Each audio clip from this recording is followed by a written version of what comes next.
Hello everyone, welcome to beat the street. आज हम बात करने वाले हैं one of the most trending और हॉट स्टॉक जो चल रहा है, जो कि लोग बाग सभी उस पर बुलिश बनते जा रहे हैं एकदम से, जो कि बहुत टाइम से डार्क हॉर्स था, जिसका नाम है फियाम इंडस्ट्रीज़। इस वीडियो में हम लोग करेंगे फियाम इंडस्ट्रीज़ का फंडामेंटल एनालिसिस, उसके बिजनेस को जानेंगे, कंपनी के क्यू ग्रोथ प्लान्स को जानेंगे, एक्सपेंशन क्या क्या कर रही है, क्या क्या आगे हो सकता है, ओला इलेक्ट्रिक जो कि इसके सोल सप्लायर बनते जा रहे हैं, तो यहाँ पे इसमें क्या चीज़ें हो सकती है। पहली बात तो ये, मैं आपको कुछ ऐसी चीज़ें बताऊंगा जो यहाँ पे अभी मीडिया में नहीं है। सबसे इंपॉर्टेंट बात ये कि सभी को पता है ओला इलेक्ट्रिक के ये लोग सोल सप्लायर है, बट इसके अलावा हम लोग यहाँ पे कुछ 3 कंपनीज की बात करेंगे जिनमें ये लोग सोल सप्लायर है, और यहाँ पे अलग 3 कंपनीज हैं और भी ईवी की जो यहाँ पे जिनको ये लोग सप्लाई करते हैं। और यहाँ पे मैनेजमेंट का एक्सपेंशन प्लान क्या है, रेवेन्यू का टारगेट मैनेजमेंट का क्या है, इबिटा मार्जिन का टारगेट क्या है, ये सारी चीज़ें हम लोग यहाँ पे डिस्कस करेंगे जो कि यहाँ पे आपको नॉर्मली नहीं मिलेंगी। चलिए, अगर आप हमारे चैनल पे पहली बार आ रहे हैं तो चैनल को जरूर सब्सक्राइब करें और बेल आइकन जरूर दबाएं।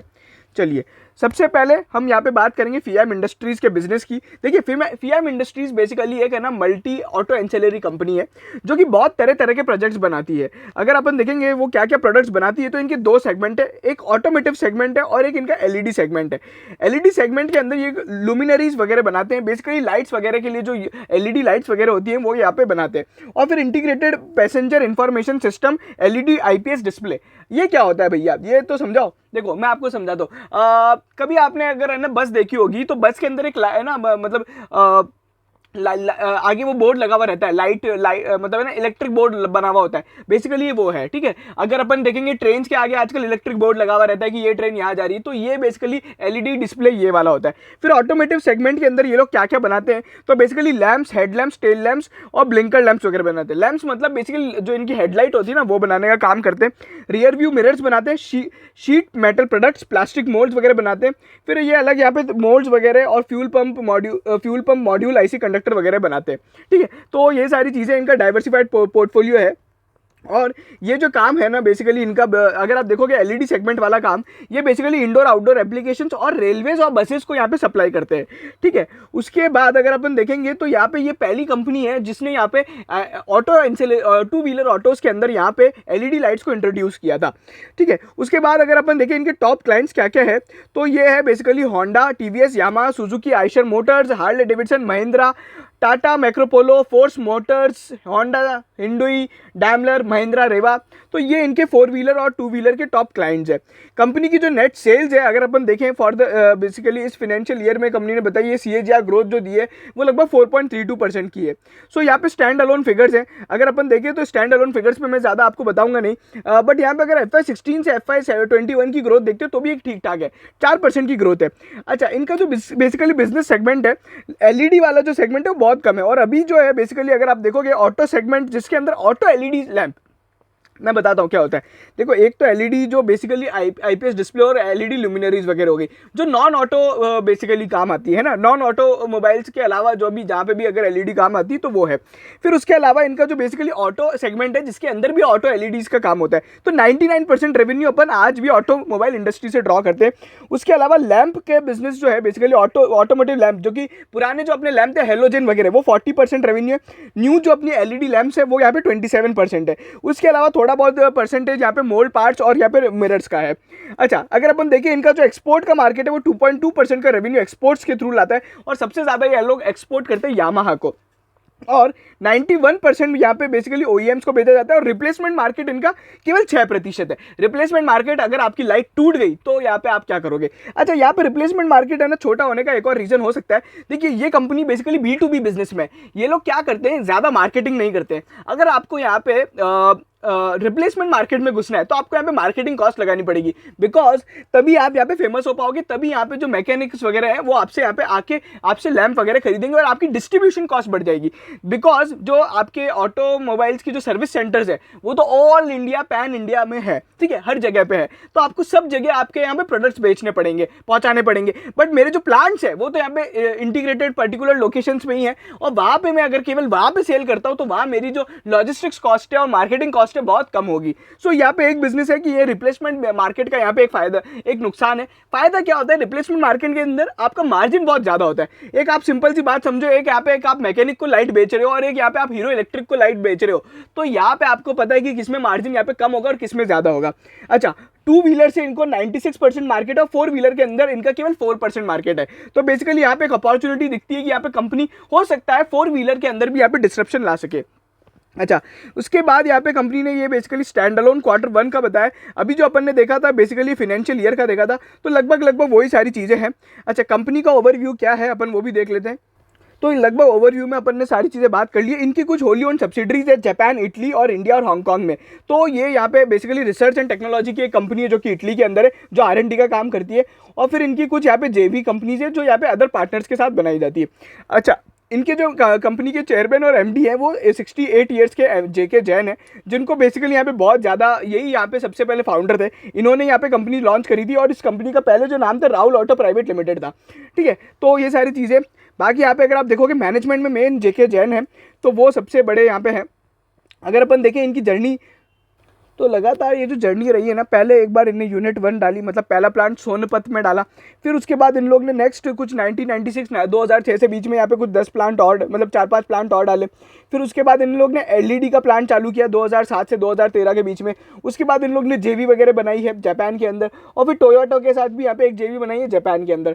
तो ये सारी चीज़ें, और इनका अभी 2019 में इन लोग ने FEM रिसर्च एंड टेक्नोलॉजी, जो कि इनका R&D सेगमेंट है, वो यहाँ पे लॉन्च किया है। अगर अपन देखें तो इनके प्लांट्स की लोकेशंस मैं आपको बता दूं, हरियाणा और यहाँ पे जो बेसिकली हिमाचल प्रदेश है, यहाँ पे सबसे ज़्यादा है। और बेसिकली ये वाली जो बेल्ट है, अगर आप में से बहुत सारे लोग ऑटोमोबाइल को थोड़ा बहुत जानते होंगे, तो सबसे ज़्यादा प्लांट्स यहाँ पे, जैसे मारुति का भी गुड़गांव वगैरह के आसपास प्लांट है। उसके बाद जो प्लांट एक और है गुजरात में है। ठीक है, गुजरात में यहाँ पे प्लांट है। उसके बाद यहाँ पे जो चेन्नई होसूर, यहीं पे है अपना ओला का प्लांट। ठीक है ना, जो होसूर तमिलनाडु है वहीं पे ओला का प्लांट है। और यहाँ पे एक मैसूर में इनका प्लांट है। ठीक है, तो बेसिकली ये सारी चीज़ें हो रही है, तो ये आप यहाँ पे देख सकते हो। उसके अलावा यहाँ पे इनकी जो ग्लोबल प्रेजेंस है, मैंने आपको बताया यहाँ पे 3 जो बेसिकली हांगकांग और वहाँ पे जो इनकी JV और सब्सिडरीज है, तो वो सारी चीज़ें। फिर इनका एक R&D का यहाँ पे बेसिकली डिपार्टमेंट भी है। तो R&D सेंटर के लिए इनको बेसिकली सरकार से भी यहाँ पे अप्रूवल वगैरह मिले हुए हैं। और तो यहाँ पे मैं एक बता दूँ, R&D सेंटर में यहाँ पे एक सबसे इंपॉर्टेंट अपडेट है, कंपनी के पास अभी 40 से 45 प्रोडक्ट अंडर डेवलपमेंट है। अंडर डेवलपमेंट प्रोडक्ट्स मतलब ये हो गए, किसी भी तरह के प्रोडक्ट्स हो सकते हैं, बेसिकली लैम्प से लेके LED वगैरह, और यहाँ पे रियर व्यू मिरर्स वगैरह, वो सब चीज़ें होती है। और इसके बेसिकली बहुत सारे एडवांटेजेस हैं। आपको पता है कि इनकी जो कॉस्ट वगैरह होती है, कॉस्ट सेविंग्स बहुत ज़्यादा होती है। अच्छा, यहाँ पे एक और क्या है कि इनका जो पोर्टफोलियो है वो प्रोडक्ट्स का वो बहुत बड़ा है। ठीक है ना, अभी आप समझो पल्सर से लेके यामाहा, हीरो होंडा, सबके लिए अलग अलग तरह की आपको LED बनानी पड़ेगी, तो वो पूरा का पूरा प्रोडक्ट यहाँ पे बदल जाता है। अच्छा, यहाँ पे क्या होता है, बेसिकली यहाँ पे तरह तरह के टेस्ट होते हैं, vibration test, chemical test, product testing, environmental testing, thermal testing, तो वो सारी चीज़ें होती है। ठीक है, तो वो यहाँ पे आप यहाँ पे देख सकते हो।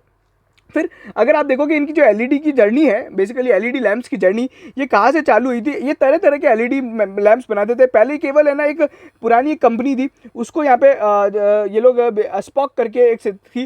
फिर यहाँ पे 2005 में TVS को लेके आए, फिर ज़ादी, Maruti Suzuki, L&T, Tata, Mahindra, Suzuki, Daimler. फिर उसके बाद यहाँ पे अगर आप देखोगे तो यहाँ पे अगर अपन देखेंगे जॉन डेरी, ये सारी कंपनीज भी आई हैं। उसके बाद अगर आप देखोगे यामाहा से इन लोग ने यहाँ पे 2014 में बिजनेस स्टार्ट किया था, जो बेसिकली पूरा एक्सपोर्ट बिजनेस है। फिर हार्ले डेविडसन वगैरह आए। उसके बाद 22 मोटर्स करके भी एक कंपनी है जो यहाँ पे आई। तो बेसिकली यहाँ पे अगर आप देखोगे लैंप्स के अंदर यहाँ पे इनका बहुत बड़ा मार्केट शेयर है। फिर यहाँ पे कंपनी ने प्रोडक्ट रेंज बताइए किस किस कंपनी यहाँ पे है ना, इसमें ये लोग काम करते हैं। मैं एक और चीज़ बताना चाहूँगा आपको, इनका बिजनेस मॉडल थोड़ा अलग होता है। आप कभी ये मत सोचो कि यामाहा ने अगर एक यहाँ पे इनके साथ एग्रीमेंट कर लिया तो इसका मतलब यही नहीं कि यामाहा की सारी व्हीकल्स में इन्हीं के लैंप या इन्हीं के पार्ट्स लगेंगे। क्या होता है कि जनरली ये लोग है ना, ये जो एग्रीमेंट्स बनते हैं ये बेसिकली मॉडल स्पेसिफिक एग्रीमेंट्स बनते हैं। मान लीजिए सुजुकी की, अगर मान लीजिए ये कोई पर्टिकुलर बाइक है, इसके लिए यहाँ पे लैंप्स का कॉन्ट्रैक्ट या फिर पर्टिकुलरली हैंडल या कोई भी ऑटोमेटिक पार्ट का कॉन्ट्रैक्ट एक पर्टिकुलर ऑटो एंसिलरी को दिया जाता है। ठीक है, रियर व्यू मिरर्स का बनाने का कॉन्ट्रैक्ट इन्हें दे दिया जाएगा। अब यहाँ पे उसके बाद इस बिजनेस में है ना ये लोग बदलते नहीं है। अगर वो बेसिकली मॉडल चल गया तो इनका बिजनेस भी चल जाएगा। ठीक है, अब वो बदलते क्यों नहीं है, बेसिकली अगर आपका यहाँ पे मॉडल थोड़ा भी चेंज हुआ, लाइट्स थोड़ी भी चेंज हुई, क्वालिटी में थोड़े भी यहाँ पे इंपैक्ट आया, तो आपका पूरा पूरा मॉडल अजीब दिखने लग जाएगा या फिर आपके मेन मॉडल के अंदर यहाँ पे फिट नहीं होगा। तो यहाँ पे जो एग्रीमेंट होता है व्हीकल स्पेसिफिक एग्रीमेंट होता है, ना कि कंपनी स्पेसिफिक। तो हमेशा अपने को यहाँ पे ध्यान रखना है कि अभी जैसे ओला में भी 2 मॉडल्स लॉन्च हुए, S1 और S1 Pro, जो भी नाम है उनका।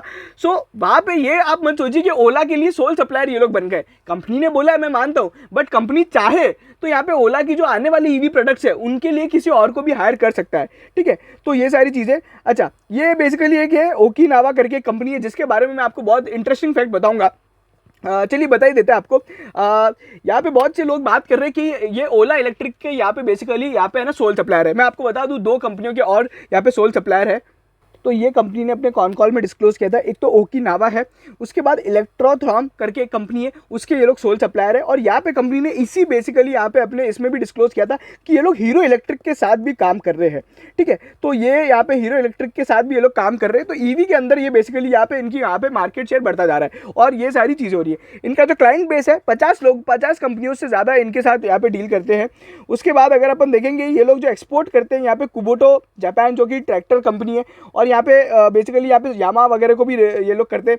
फिर मैन्युफैक्चरिंग और जो इनकी जितनी भी इनकी जो प्लांट्स वगैरह है वो जनरली ऑटोमोटिव पार्ट जो ऑटोमोबाइल कंपनीज हैं उनके प्लांट्स के पास में है।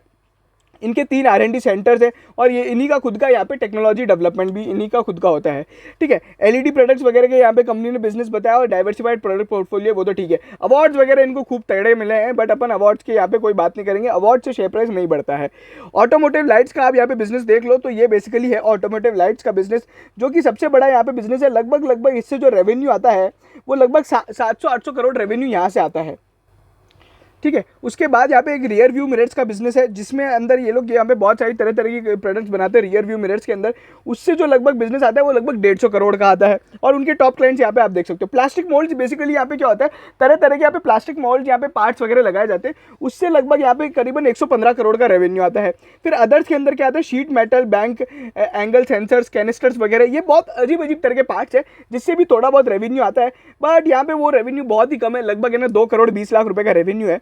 तो वो सारी चीज़ें। और इनके ओवरऑल यहाँ पे आप कस्टमर्स देख सकते हो, 2 व्हीलर ग्लोबल कस्टमर्स है, 4 व्हीलर्स के अंदर भी इनके कस्टमर्स है, और यहाँ पे ग्लोबल कस्टमर्स 4 व्हीलर के अंदर भी है।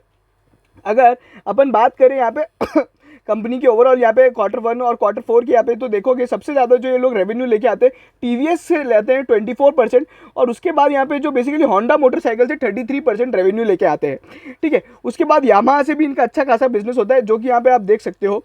अच्छा, अभी यहाँ पे अगर अपन देखें FY21 के अंदर यहाँ पे अगर आप देखोगे तो 42% रेवेन्यू यहाँ पे होंडा से आ रहा था, मतलब एक ही क्लाइंट पे अपन सबसे ज़्यादा डिपेंडेंट है, वो लगभग 42 है। और उसके अलावा फिर टीवीएस से 42 + 26 कर ले तो यहाँ पे ये है। अब अपने को आगे ध्यान क्या रखना है, होंडा और टीवीएस अगर कल को इलेक्ट्रिक व्हीकल लॉन्च करते हैं तो यहाँ पे अपने को यहाँ पे इन कंपनीज को फायदा होगा। और मैं आपको बता दूं होंडा और हीरो अभी अलग कंपनीज है, ठीक है। सो दे आर टोटली डिफरेंट। तो आप उसको ये मत सोचो कि हीरो इलेक्ट्रिक होंडा ये एक ही है, तो ये पूरी की पूरी डिफरेंट कंपनी है। एलईडी लुमिनरीज वगैरह क्या होती है आप यहाँ पे देख सकते हो। बेसिकली लुमिनरीज इन्हें बोला जाता है जो पैनल लाइट्स वगैरह लगती है, तो वो सब चीज़ें होती है। एलईडी डिस्प्ले सिस्टम जो मैं आपको बता रहा था कि यहाँ पे जो ट्रेन वगैरह में लगता है वो इस तरह का डिस्प्ले सिस्टम होता है, जो कि बेसिकली रेलवेज और बसेज में ये लोग काम करते हैं। कंसोलिडेटेड इनकम स्टेटमेंट अगर आप देखना चाहते हैं तो यहाँ पे देख सकते हैं 10,000 मिलियन से अभी इनका रेवेन्यू 12,000 मिलियन रहा है। इबिटा मार्जिन जो यहाँ पे 11 से 12% है, बिल्कुल इबिटा मार्जिन इतना ही रहेगा। मैनेजमेंट ने जो अगले 2-3 साल की गाइडेंस दी है वो भी यही बोल रही है, और उनका जो करंट मार्जिन है बेसिकली 11.9 मतलब 12% के आसपास है। वो बोल रहे हैं कि अगले 2-3 साल में ये मार्जिन 11% हो जाएगा। पैट मार्जिन इनका बहुत कम है, 3 से 5% का पैट मार्जिन रहता है। अच्छा, यहाँ पे अब क्या प्रॉब्लम हो सकती है, बेसिकली ये जो बिजनेस है ना इसके अंदर बहुत ज़्यादा कॉम्पिटिशन है। कोई भी एक नया प्लेयर अगर आ गया यहाँ पे, अगर नया प्लेयर मतलब एग्जिस्टिंग जो ऑटो एंसिलरीज प्लेयर है, अगर वो यहाँ पे प्राइसिंग अंडर प्राइस करके यहाँ पे अगर प्रोडक्ट बेचते हैं तो इनके ये सारे कॉन्ट्रैक्ट चले जाएंगे। जनरली ये कॉन्ट्रैक्ट एक्सक्लूसिव नहीं होते। सोल सप्लायर का मतलब ये नहीं है कि केवल आपसे ही बात करेंगे, मतलब सोल सप्लायर का मतलब ये हुआ है कि अभी हम केवल आपसे ले रहे हैं, बाद में हम किसी और से भी ले सकते हैं, ठीक है ना। So that is not at all important, मतलब ठीक है ना। तो वो सारी चीज़ें। बाकी ये कंपनी जो है ये लॉन्ग टर्म डेट फ्री है, इनका जो डेट वगैरह है ये नेट डेट फ्री है, मतलब इनके पास डेट वगैरह तो है। और अगर अपन देखें इनकी बुक्स में जो अभी कैश बैलेंस वगैरह पड़ा है वो लगभग 100-150 करोड़ का यहाँ पे कैश 100 करोड़ का लगभग कैश बैलेंस पड़ा है एज ऑफ 30 जून। तो ये सारी चीज़ें। अच्छा, अगर आप मुझसे पूछते हो Q1 ये जो अभी Q1 रिजल्ट्स आए थे वो कैसे थे, तो वो खराब थे, ठीक है। Q-on-Q यहाँ पे रिजल्ट्स खराब रहे हैं, Y-o-Y बेसिस पे रिजल्ट्स अच्छे रहे हैं। चलिए, तो ये बेसिकली अपन ने यहाँ पे बैलेंस शीट वगैरह की बात कर ली है। स्टैंड अलोन है, तो स्टैंड अलोन पे मैं ज़्यादा कभी फोकस नहीं करता हूँ, बट ठीक है, अभी यहाँ पे जो कंपनी ने बताया वो सारी स्टैंड अलोन है। ग्रॉस ब्लॉक का मतलब क्या हुआ, कितना ये लोग कंपनी ने यहाँ पे ना बेसिकली असेट बेस कितना है। कैपेक्स अभी अगर आप देखोगे तो इन लोग ने 18 करोड़ का लगभग यहाँ पे कैपेक्स किया है। इस साल जो यहाँ पे कैपेक्स का प्लान है वो लगभग 35 करोड़ का है, ठीक है, और 5 करोड़ का कैपेक्स अभी तक कंपनी कर चुकी है। उसके बाद ग्रॉस डेब्ट टू इक्विटी का रेशो लगातार कम होता आ रहा है। लॉन्ग टर्म लोन्स अभी भी कंपनी ने यहाँ पे कम कर दिए, मतलब FY21 के बाद भी अभी ये 42 करोड़ के लगभग हो गया है। और कैश पैड वगैरह आप देख सकते हो और वो सब चीज़ें, ठीक है। सो ओवरऑल में अगर आप मुझसे पूछते हो तो फिनेंसिंग जो बेसिकली यहाँ पे चीज़ें हैं, फिनेंशियल एनालिसिस है, वो मेरे को लगातार ठीक ठाक लगता है। अच्छा, बुक वैल्यू पर शेयर लगभग 436 रुपीज़ पर है। मतलब यहाँ पे क्या हुआ, नेट वर्थ को अगर आप टोटल नंबर ऑफ शेयर से डिवाइड करते हो तो NAV पर शेयर आ जाता है। तो नेट एसेट वैल्यू या फिर बुक वैल्यू पर शेयर जो होता है वो 436 रुपीज़ है। मतलब कंपनी के पास इतने रुपए की एसेट्स पड़ी है। तो प्राइस टू बुक रेशियो अपना लगभग अगर आज के भाव में भी देखें तो 3 का बैठता है। अच्छा, अभी मैं थोड़े कॉन कॉल्स के बारे में आपको बता दूं। सबसे इंपॉर्टेंट यहाँ पे क्या कमेंट आया था, अभी जो कंपनी का लास्ट ईयर का रेवेन्यू था वो 1200 करोड़ का था। जो कंपनी क्या प्लान कर रही है 1700 से, यहाँ पे अगर आप देखोगे तो 1700 करोड़ का यहाँ पे कंपनी का रेवेन्यू का यहाँ पे टारगेट है। और वो ही थोड़े टाइम बाद यहाँ पे 2500 करोड़ का यहाँ पे हो जाने का यहाँ पे उम्मीद है। बट वहीं पे जो मार्जिन है वो करंट मार्जिन 11 से 12% का रहेगा। और लगभग यहाँ पे जो ओला से यहाँ पे जो बिजनेस है Q3 से यहाँ पे चालू होगा, और उस पर कंपनी ने बोला कि बहुत ज़्यादा बुलिश है, मतलब Q3 से वो लोग रेवेन्यू बुक करना स्टार्ट करेंगे। और अभी ओला के बेसिकली यहाँ पे केवल 2 ही प्रोडक्ट है, और कंपनी का जो बेसिकली प्लांट है होसूर का, उसके उसी प्लांट के पास में इनके पास लैंड भी है। तो कल को अगर ओला ने यहाँ पे अगर आप देखोगे तो कैपेसिटी एक्सपेंशन किया तो यहाँ पे इनके पास यहाँ पे बहुत ज़्यादा लैंड भी है। तो यहाँ पे कंपनी बेसिकली यहाँ पे कंपनी ने बोला है कि they are very well position to handle the Ola's business. Ola की जो फैक्ट्री बहुत बड़ी है, लगभग उसकी जो कैपेसिटी है 2 मिलियन यूनिट्स पर एनम की है। सो यहाँ पे ये सारी चीज़ें हो रही है। अच्छा, कैपेक्स प्लान मैंने आपको बताया 35 करोड़ का है, और बाकी यहाँ पे प्रोडक्ट्स वगैरह अंडर डेवलपमेंट में आपको बता ही चुका था। ईवी प्लेयर इनके बहुत ज़्यादा है। अच्छा, एलईडी लैंप्स और हेलोजन लैंप्स में बहुत फर्क है। कंपनी यहाँ पे अभी क्या कर रही है इस बिजनेस के अंदर, मतलब जो अपना लैंप्स का बिजनेस है 50% आज एलईडी बिकता है, 50% अपना पुराना वाला बिकता है। ओवरऑल यहाँ पे कंपनी बोल रही है कि थोड़े टाइम तक तो यही रहेगा, बट आने वाले समय तक 70% भी जा सकता है, ठीक है। अब यहाँ पे क्या फर्क पड़ता है एलईडी और उससे, देखो एलईडी के लैंप्स जो होते हैं ना, वो यहाँ पे लगभग जो पूरा एलईडी का किट आता है वो 2 गुना प्राइस है, लगभग 5000 रुपये का आता है, 2500 से 5000 का आता है। और जो पुराने लैंप्स का है वो लगभग 1500-2000 रुपये तक का आता है। सो वो आप यहाँ पे देख सकते हो, बेसिकली जो मैं आपको बोल रहा था वो 1500 रुपये तक का, और जो नया अपना एलईडी वाला है वो 5000-6000 रुपये तक का आता है। तो ये सारी चीज़ें हैं। उसके बाद सेमीकंडक्टर पे बात कर लें, बिकॉज ये एक ऑटोमोबाइल इंडस्ट्री है तो सेमीकंडक्टर की भी बात करनी चाहिए। कंपनी के पास अभी हाल फिलहाल तो कोई सेमीकंडक्टर की प्रॉब्लम नहीं है। कंपनी यहाँ पे कुछ यहाँ पे बेसिकली अपने पुराने सप्लायर्स और यहाँ पे नए सप्लायर्स के थ्रू अपने सेमीकंडक्टर का यहाँ पे बेसिकली प्रॉब्लम सॉल्व कर रही है, ठीक है। ओकिनावा, और मैंने उसके बारे में बता ही दिया कि इन लोग का इनके साथ भी बात चल रहा है, हीरो इलेक्ट्रिक के साथ भी ये लोग बात कर रहे हैं, तो वो सारी चीज़ें हैं। अच्छा, बेसिकली कंपनी से अगर ये पूछा जाए कि यहाँ पे आपको क्या लगता है कि ये सोल सप्लायर रहेंगे क्या, तो कंपनी इस पर चुप्पी है ना। कंपनी ने अभी तक इस पर कुछ भी बात नहीं करी है। ओवरऑल हीरो इलेक्ट्रिक के बारे में बहुत ज़्यादा बात हुई थी, बट सॉरी अपना मतलब ओला इलेक्ट्रिक के बारे में बहुत ज़्यादा बात हुई थी, बट ये यहाँ पे कोई भी कमेंट ऐसा नहीं बोल रहा है कि ये लोग सोल सप्लायर्स रहेंगे ही रहेंगे, ठीक है। थोड़ी वैल्यूएशंस की बात करें तो 14-15 का पी चल रहा है। आरओसी वगैरह अपन देख चुके हैं। प्राइस टू बुक रेशो जैसे कि मैंने आपको बताया 2.18 का है। और उसके बाद अगर अपन देखें तो यहाँ पे बुक वैल्यू तो ठीक है, करंट रेशो यहाँ पे 1.23 का है। नेटवर्थ यहाँ पे अगर आप देखोगे तो 569 करोड़ की नेटवर्थ है। अच्छा, अगर आप मुझसे पूछते हो कंपनी ने कभी लॉस बुक किया है क्या, तो अगर आप देखोगे Q1 के अंदर कंपनी यहाँ पे एबिटा लॉस में थी। उसके बाद अगर आप देखोगे तो नेट प्रॉफिट हमेशा कंपनी यहाँ पे नेट प्रॉफिटेबिलिटी में रही है। बट यहाँ पे एक बार एक क्वार्टर के अंदर कंपनी को, पिछले क्वार्टर के अंदर, मतलब जो अपना पहला कोविड वेव आया था तब यहाँ पे कंपनी को बहुत ज़्यादा नुकसान हुआ था। सो वहाँ पे कंपनी ने अपना नेगेटिव वो था। और इन्वेस्टिंग कैश फ्लो जैसे कि मैंने बताया कि लगभग लास्ट ईयर 15-18 करोड़ का इन लोग ने इन्वेस्टिंग वो किया है। और अच्छा, यहाँ पे एक और चीज़ पूछी जाए कि यहाँ पे इनको कोई कैपेक्स प्लान करना पड़ रहा है क्या, तो 35 करोड़ का इनका इस बार का कैपेक्स प्लान है। बट ओवरऑल यहाँ पे इन लोग को कोई भी इसके अलावा हाल फिलहाल कोई कैपेक्स करने की जरूरत नहीं है। और ओला इलेक्ट्रिक के लिए स्पेसिफिक कैपेक्स कोई नहीं किया जा रहा है, तो ये भी एक अच्छी बात है। बिकॉज क्या होगा, आप यहाँ पे कैपेक्स कर लो और कल को ओला इलेक्ट्रिक का यहाँ पे कॉन्ट्रैक्ट चला जाए तो यहाँ पे बहुत बड़ी प्रॉब्लम हो जाएगी। अच्छा, दूसरी ये बात अगर आप मुझसे पूछते हो कि यहाँ पे ओला मतलब ये बेसिकली जो कैपेक्स प्लान है ये किससे किया जा रहा है, मतलब बैंक से लोन लेके किया जा रहा है या फिर इंटरनल अक्रूवल्स के लिए किया जा रहा है, तो इंटरनल अक्रूवल्स के थ्रू किया जा रहा है। इनके पास काफ़ी अच्छा कैश बैलेंस है इनकी बैलेंस शीट में, तो वो सारी चीज़ें। अच्छा, यहाँ पे प्रमोटर्स की बात करें तो प्रमोटर्स ने अपना लास्ट जो स्टेक बढ़ाया था वो सितंबर 2019 में बढ़ाया था। उसके बाद से प्रमोटर का स्टेक स्टेबल रहा है। FII इसका स्टेक बढ़ा है अभी लगातार, यहाँ पे 9% बढ़ा है, जो कि पिछले 3 क्वार्टर का अगर आप देखोगे तो हाईएस्ट है। अच्छा, DIS ने अभी तक तो यहाँ पे कोई स्टेक नहीं है, तो ये सारी चीज़ें हो रही है। बट मैं आपको बता दूं, कॉन कॉल्स में जितने तरह के यहाँ पे बेसिकली यहाँ पे बहुत सारे लोग थे, तो उनसे हमें पता पड़ता है कि यहाँ पे बहुत सारे यहाँ पे बड़े बड़े इन्वेस्टर्स भी यहाँ पे इन्वॉल्व है, ठीक है। तो ये सारी चीज़ें हो रही है। अब अपन थोड़ा शेयर प्राइस पे बात कर लेते हैं। अगर अपन देखें रेजिस्टेंस वगैरह, तो सभी रेजिस्टेंस यहाँ पे इन लोग ने क्रॉस कर दिए। सपोर्ट मैं आपको सही बताऊँ तो सपोर्ट वही है 750 से 800 रुपये का है अभी लगातार। वैसे भी इस अनाउंसमेंट के बाद बहुत ज़्यादा रैली आ चुकी है, बट मैं आपको एक बहुत सिंपल स्ट्रेटजी बताऊंगा जिससे अपन यहाँ पे अभी भी यहाँ पे इस बेसिकली जो यहाँ पे FIM इंडस्ट्री इस पर बैट कर सकते हैं।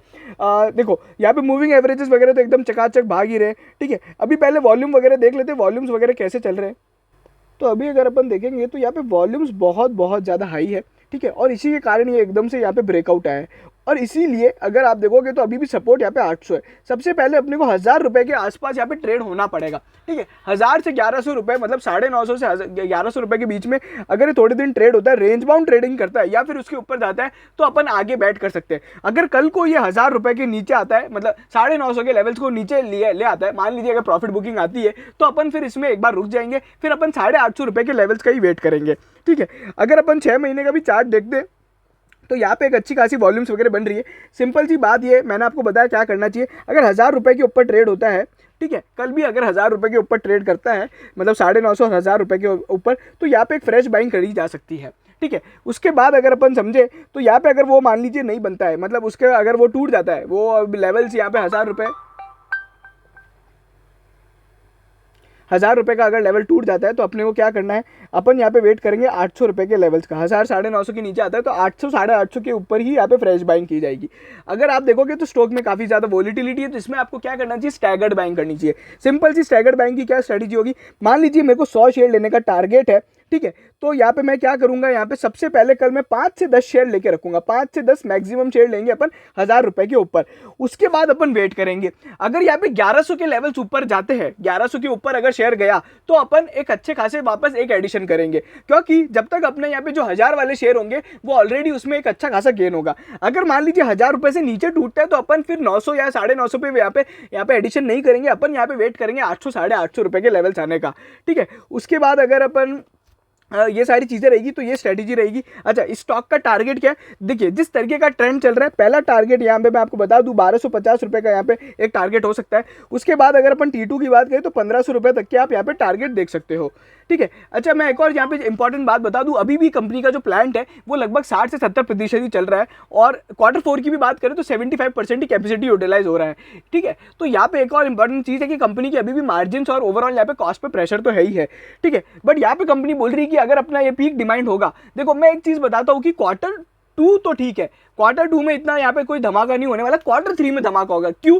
क्योंकि Q3 अपना दिवाली वाला सीजन होता है, और दूसरी बात ये होती है कि उसी क्वार्टर के अंदर यहाँ पे ओला इलेक्ट्रिक वाला जो रेवेन्यू है वो बुक होना स्टार्ट होगा। Q2 के अंदर नहीं होगा, तो ये मत सोच लेना कि Q2 के अंदर यहाँ पे होगा, ठीक है। अच्छा, एक और इंपॉर्टेंट बात क्या थी कि यहाँ पे कंपनी की जो सेल्स है वो यहाँ पे 38% लगभग से यहाँ पे डिक्लाइन हुई है, मतलब वॉल्यूम्स की बात कर रहा हूँ मैं, और ओवरऑल जो इनकी जो मतलब इनकी जो वॉल्यूम्स है वो 35% से डिक्लाइन हुई थी। बट यहाँ पे ओवरऑल जो 2 व्हीलर सेगमेंट की जो वॉल्यूम्स है वो 38% से हुई थी, मतलब इनके अंदर यहाँ पे बिजनेस के अंदर कम डिक्लाइन देखने को मिला है एज कम्पेयर टू इनकी यहाँ पे पेरेंट यहाँ पे इंडस्ट्री कस्टमर इंडस्ट्री में।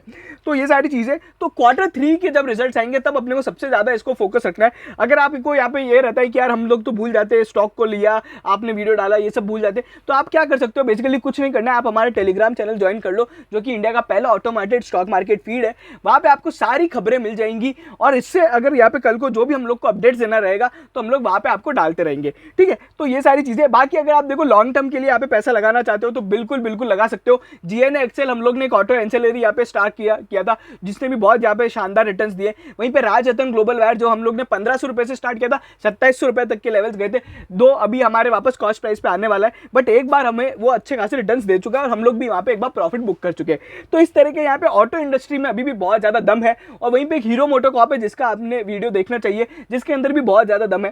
तो auto industry could be the dark horse for this FY22 year. चलिए, ये वीडियो यहीं खत्म होता है। अगर आपको हमारा एनालिसिस पसंद आया हो, इतना डिटेल्ड, इतनी सारी चीज़ें मेरे को नहीं लगता आपको किसी ने और ने यूट्यूब पे बताई होगी, तो प्लीज़ प्लीज़ प्लीज़ चैनल को जरूर सब्सक्राइब करो, वीडियो को शेयर करो सभी FIM इंडस्ट्रीज़ के शेयर होल्डर्स के साथ। साथ। और प्लीज़ हमारे टेलीग्राम चैनल को भी ज्वाइन करना और कमेंट में ज़रूर बताइएगा कि आपको वीडियो कैसा लगा। आपके जितने भी कमेंट्स होते हैं, अगर वो आप अच्छे कमेंट्स लिखते हो तो हमें यहाँ पे बहुत ज़्यादा मोटिवेशन मिलता है और हमें यहाँ पे एक और नई कंपनी को यहाँ पे एनालाइज करने का यहाँ पे हमें एक मोटिवेशन मिलता है। Thank you so much.